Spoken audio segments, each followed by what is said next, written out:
Hey everybody, welcome to another World of Tanks replay, this one in the STB1 on Cliff, platooned up with Viet Campo. Now, the enemy team we're up against has got some pretty heavy stuff. We have two E100s, one of them's Viet, but the enemy have an E100, a Mouse, a 183 and the JP100. They also have an E75.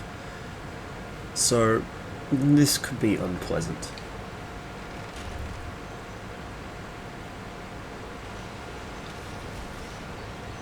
Decide to head towards the 5 and 6 lines around the middle of the map where I usually go. I think it's generally the best starting position for a medium and also for several of the faster heavies. If you head to the east, it kind of doesn't give you many options, and obviously the medium you don't have the armor for it. If you head down through the valley again, it's too constrained. A lot of the time I used to head out along to F3, F4 from this side and E3 and E4 from the other. But if you go to that position, you're sacrificing the chance to get quick shots off at the enemy who go to that position. So I'd much rather push the middle now and work from here.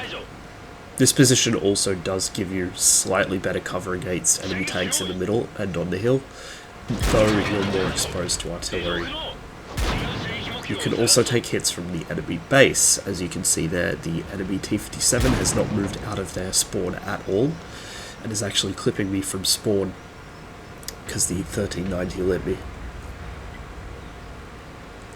So not the best start to the match. I'm already missing nearly 2/3 of my hit points, and I've not even done 1,000 damage yet.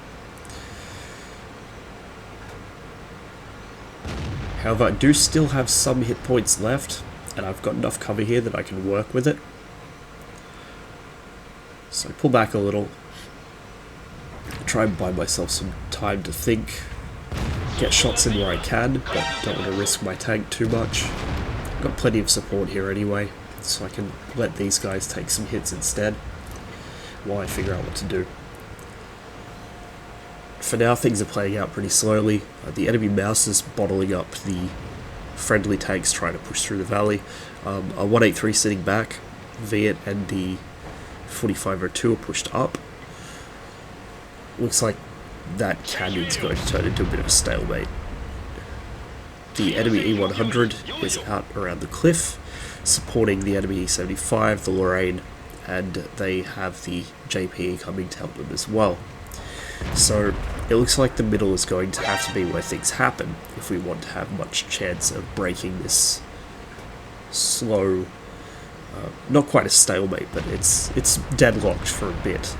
It'll take something breaking through middle to actually get this game moving. The enemy Leopard goes down, so the RU-251. That's why you don't take a Leopard down to that valley there. It's generally a bad idea. And the enemy is starting to really push around this cliff. The E100 that's defending it is really struggling here, and the T-57's dead.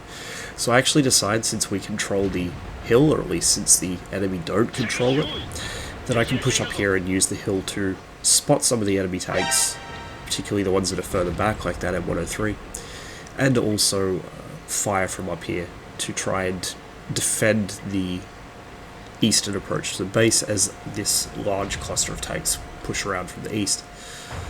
Now it is a bit risky up here. You can be easily hit by arty, you can also be easily hit by tank destroyers sitting back, but as we can see, looks like most of the enemy big guns are actually pushing around that cliff. They're not sitting back. So I get a shot into the side of the M103's turret while he's distracted. The M103 is a good tank, but that turret's a real liability. It's a huge target, and the sides are really thinly armoured. And particularly when I'm playing my M103, I really watch out for 53-55s, because those things will one-shot you through the side of your turret with HE almost every time. It's just such a big target, it's near impossible to miss. Anyway, I clean him up, and then start looking for shots on this E75. No need though, The T-54's got him handled. Some bizarre fuckery going on there with the lighting. My shadow was hovering for a minute. Then I pop over and help the T-49 deal with the Lorraine, and you can see just what this T-49 is capable of doing to French tanks when it gets shots into them.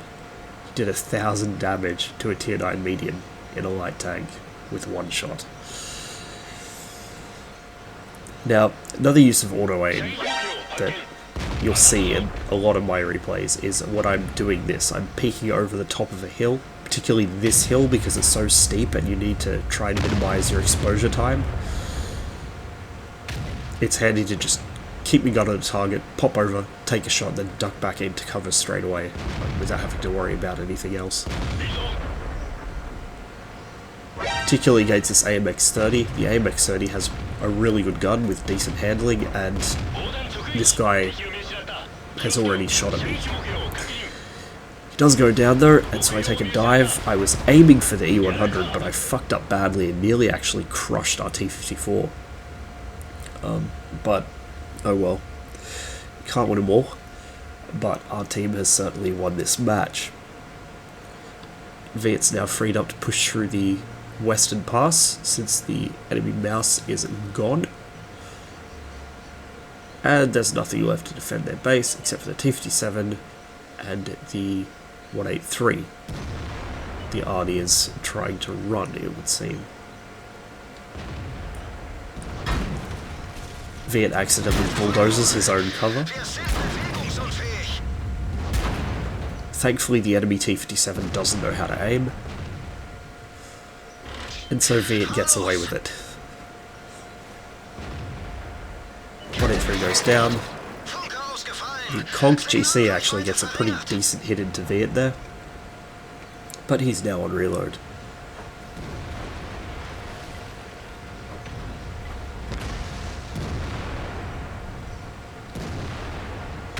Down goes the T-57, and now it's just the Arnie left to deal with, and hopefully Viet will be able to finish him off before he can reload. Or at least he will take a shotgun at somebody else. 1 hit point, but Viet gets him. Not a bad match. It took a while to get started, but once we managed to break that deadlock, once the enemy actually managed to break that deadlock around the east, but then we sort of counteracted it from the hilltop, it started to flow a bit better.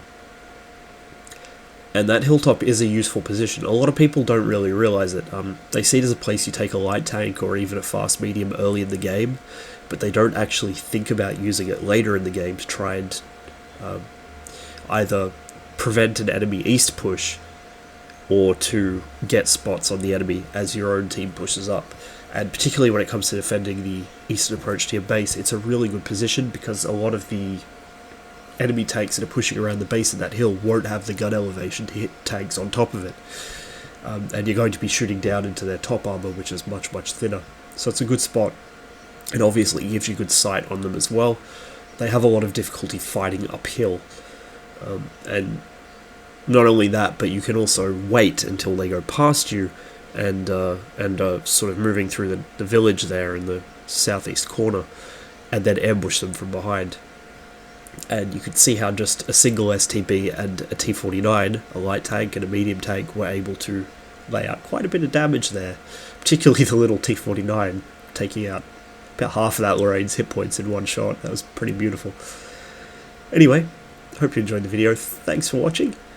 As ever, I'll see you on the next one.